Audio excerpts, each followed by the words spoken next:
كن بهذا العصر من أعلامه كن بهذا العصر من أعلامه. الحمد لله والصلاة والسلام على رسول الله وعلى آله وصحبه ومن والاه أما بعد. This is connected to the Dajjal. How is it connected to the Dajjal? How we get fooled. جيد. How the Dajjal fools, we shouldn't be fooled. جيد. How the Dajjal fools the people and the people follow him, believing that he's the Dajjal. This is linked because if we're getting fooled by human beings that are as weak as us, and we're meant to be smarter because we have the instruments to be smarter than them, and we've got the Quran and the Sunnah that tells us of their reality, we still get fooled. How about when the major deceiver comes? Naam ad-Dajjal al-Akbar, the greatest deceiver, how about when he comes? طيب. What will be the state of the Muslims just before the time of the Dajjal?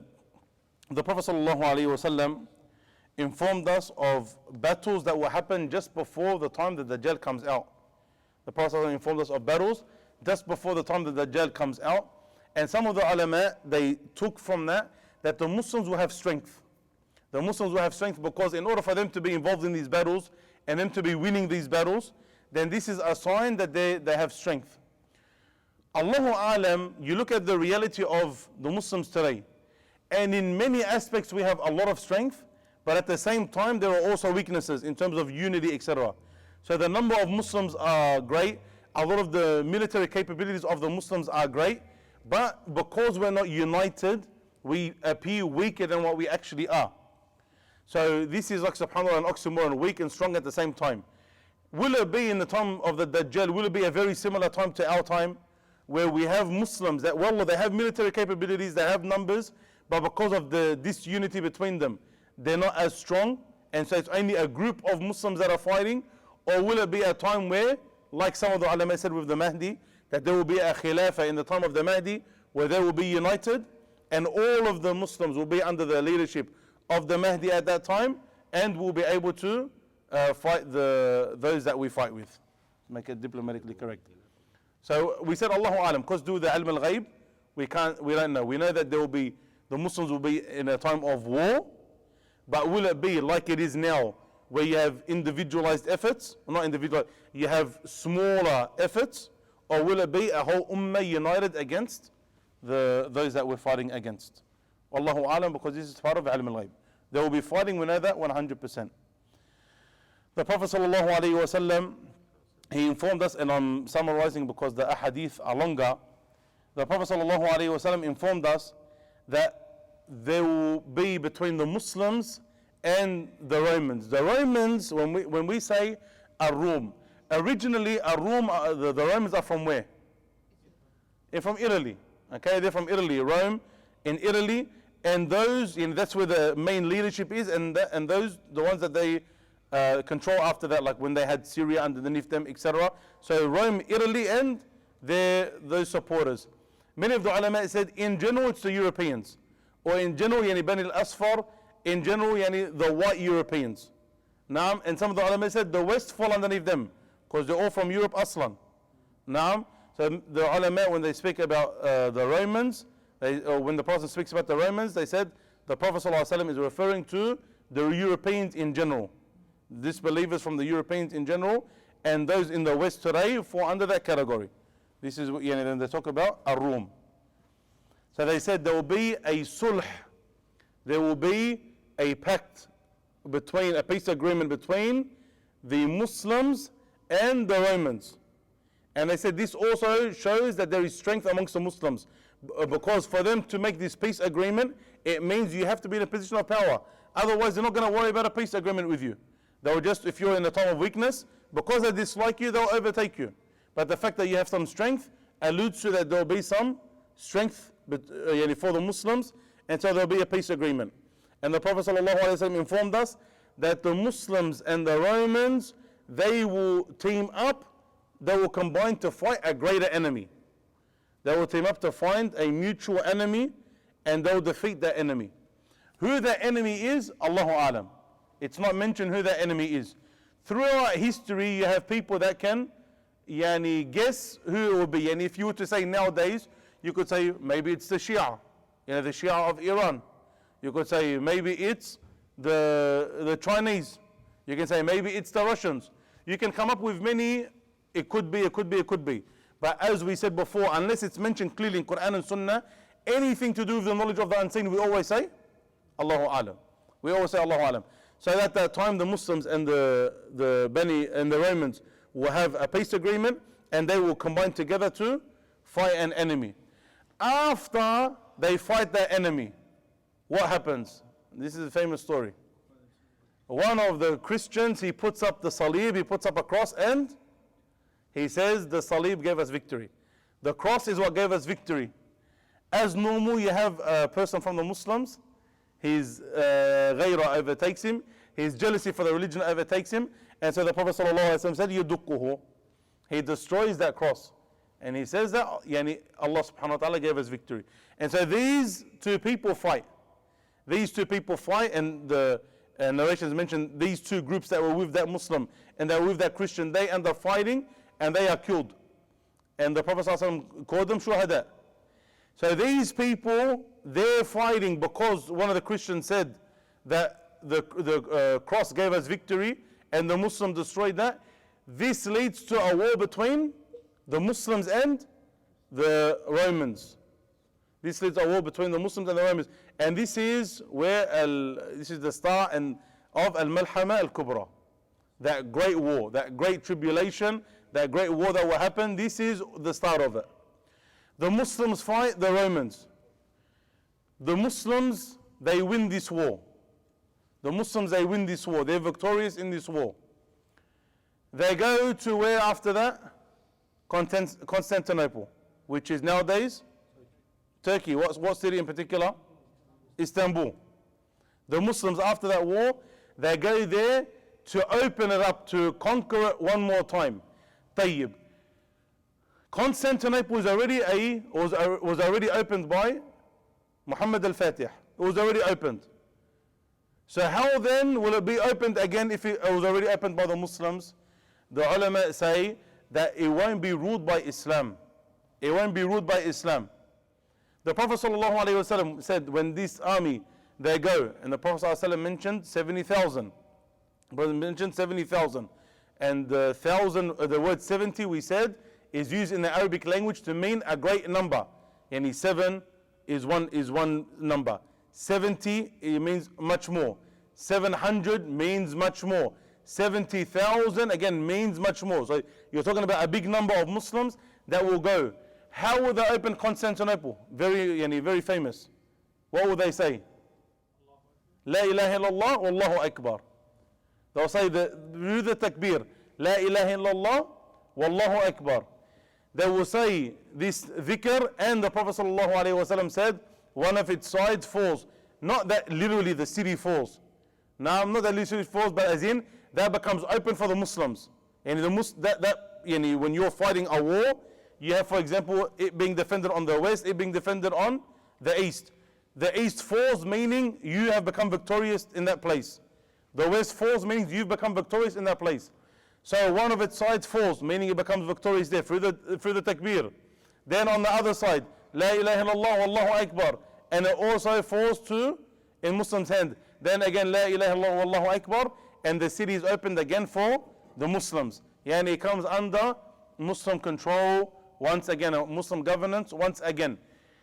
As we mentioned, if you were to look at this, for example, in the time when before it was opened, you could say, Tayyib, the Muslims opened it, does that mean that the Dajjal is coming?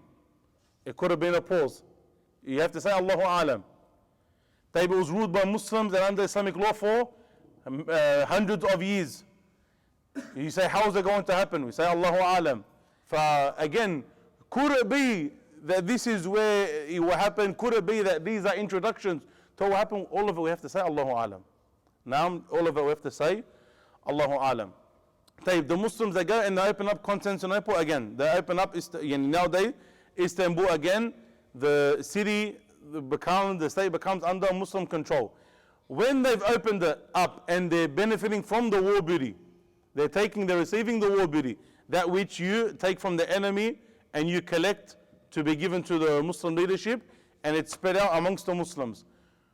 When they do that, the shaitan calls out that Al-Masih has come. So the Muslims leave what they're doing, leave what they have, and they go back to fight and to say Al-Masih, where he's referring to obviously the Dajjal. Naam. And this is where the Muslims prepare for another war. This is where the Muslims prepare for another war. And as they're lining up in preparation for that war, and the time for Salah comes, and they've lined up now for Salah, they get in preparation for Salah, in the time that they're also preparing for war, this is when who comes down? This is when Isa alayhi salam comes down. This is when Isa alayhi salam comes down. This war and this malhama is not simple. Now it's not simple. The Prophet sallallahu alaihi wasallam, and I'm summarizing a few hadith together. The Prophet sallallahu alaihi wasallam, when he spoke about it and he gave us descriptions about this war, he made it very clear that this is not something simple. The Prophet sallallahu alaihi wasallam told us about three parties regarding this war. One party, they will run away. 1/3 will run away. And this is a big number. This is not a small number. And if you have an army, for example, of 30,000 soldiers, that's 10,000 soldiers. That's a big number. This 1/3 that will run away, the Prophet said, Allah will not forgive them. The second party, they will die. The second party will die. And the Prophet said, collectively, that they are the best of the martyrs, they are the best of the shuhada. And that's also a big number. And another army will be victorious. Another army will be victorious over the followers of the Dajjal. Again, this is not something simple, this is not something easy. And as the Prophet ﷺ mentioned in many narrations, do not ask Allah to meet the enemy. Do not ask Allah to meet the enemy. But if you do meet them, be patient. Be firm and be patient. And this is important for us to take as a manhaj in our life. To make it's our life methodology. That we shouldn't say, oh, I hope I'm in that war, so that I can fight the Dajjal and his followers. The fact that 1/3 of the army goes back means that it's a major fitna. And we don't know the reality of ourselves in that fitna. So you shouldn't say, I want to be part of that war. If you say, I hope Allah makes me from the best of shuhada, that's a different story. If you ask Allah Azza wa Jalla to give you a death upon shahada, and you truly want it, as we mentioned at the beginning of the series, over a year ago, that Allah subhanahu wa ta'ala will give you shahada even if you die on your bed. Because if you're truthful and you're sincere. So you can want to be part of the victorious group, you can want to be a shaheed, but you shouldn't say, Wallah, I want to know when the war is so I can go and fight with it. Because you don't know the reality of what will happen to you. This war happens, the war finishes, Isa alayhi salam kills the Dajjal. Isa alayhi salam is the one who kills the Dajjal himself. Isa alayhi salam is the one who kills the Dajjal himself. And this happens in Palestine. Naam. And when we speak about Isa alayhi salam, we'll speak next week, we'll speak about him in a little bit more detail, in him coming down and what he does and how he fights, etc. Tayyib. This is summarized the war in which will take place between the Muslims and the non-Muslims at that time, and the Dajjal. Tayyib. The Dajjal, when will he come out? When will the Dajjal actually come out? The Prophet sallallahu alaihi wasallam, he told us that Imran Bayt al-Maqdis خراب يثرب وخراب يثرب خروج الملحمة وخروج الملحمة فتح القسطنطينية وفتح القسطنطينية أو القسطنطينية خروج الدجال. And subhanAllah, how this happened with the Prophet ﷺ's word came exactly how he said. And this is not the narration, but it's part of a longer narration. The Prophet ﷺ said that the building of Yathrib, which is Medina, the building of Yathrib will mean the destruction of Bayt al-Maqdis. And subhanAllah, this is happening in our time, where you see Medina being built, and Medina being renovated, and Medina being expanded, all while, subhanAllah, Bayt al-Maqdis, Jerusalem, we're losing it day by day after day. Wallahu al-musta'an. Now it's left to be in ruins, and the non-Muslims making up, admitting that this is the capital city of Israel, and Israel forcing the Muslims to submit to their conditions in dealing with it, etc. But then the Prophet ﷺ mentions, when Bayt al-Maqdis will be built, what will start to be destroyed? Yathrib, Medina. Naam. When Bayt al-Maqdis will be built, Medina will be destroyed. Yathrib will start to become in ruins. When Yathrib becomes in ruins, this will be the time when Al-Malhama starts. This will lead to Al-Malhama, that great war. When that great war starts, the opening of Constantinople will happen. And when Constantinople happens, this is when the Dajjal comes out. This is when the Dajjal comes out. So there's a sequence. Naam. And the beginning of that sequence has already happened. Not in this narration, in the other narrations, where the Yathrib is being built and Bayt al-Maqdis is being destroyed. The next after that is Bayt al-Maqdis to start being built and Medina to start being destroyed. So the building of Bayt al-Maqdis, yani Jerusalem, means the destruction of Yathrib, Medina. The destruction of Medina means the beginning of the Malhama, the great wars. The beginning of the Malhama means the opening of Constantinople. The opening of Constantinople means that the Dajjal will come out. So there's a sequence. No. One of the La ilaha illallah. One of the signs before also the Dajjal coming out is that there will be 3 hard years of drought. We will live in that time of at-tahleel, saying La ilaha illallah, and at-takbir, saying Allahu Akbar, and at-tahmid, saying Alhamdulillah. And that will be enough for them in place of their food. Some of the ulama said that this hadith is weak. Some of the ulama said this hadith is weak, and some said it's authentic, for Allahu Alam. But if it was to happen again, we're not surprised. If it was to happen, we're not surprised. From where will the Dajjal come out of? The Dajjal will come out of, the Prophet ﷺ said, الدجال يخرج من أرض بالمشرق يقال لها خراسان. The Dajjal will come from the east, from a place called Khurasan, which is Iran, Afghanistan region. And then the Prophet ﷺ said, especially the city, يخرج الدجال من يهودية أصبهان. That the Dajjal will come out of Asfahan, which is in modern day Iran. معه 70,000 من اليهود. There will be 70,000 Jews with him. Naam. So they will be his supporters initially. Next week, inshallah, we'll speak some final matters regarding the Dajjal and his coming, and then we'll speak about Isa alayhi salam's descent and the death of the Dajjal. Jayyid. To summarize, 1, do not be fooled by what we say from the apparent, and this is from the tricks of the shaitan, and will also be from the tricks of the Dajjal, that it comes to fool the people. That's number 1. Number 2, that there will be a peace agreement, a pact between the Muslims and the non-Muslims, and they fight together against an enemy. Then a fight happens between the Muslims and the non-Muslims, and the Muslims become victorious over them. Then they get an open Constantinople. Then the Dajjal comes out. Jayyid. All of this, as the Prophet ﷺ mentioned, about the major signs of the Day of Judgment, happens quickly. All of this happens quickly. The Dajjal will come. There will be 3 years of drought before the Dajjal, and then the Dajjal will come out. And how long he will stay on earth and who will be his followers, all of that we'll mention next week, inshallah. All of that we'll mention next week, inshallah.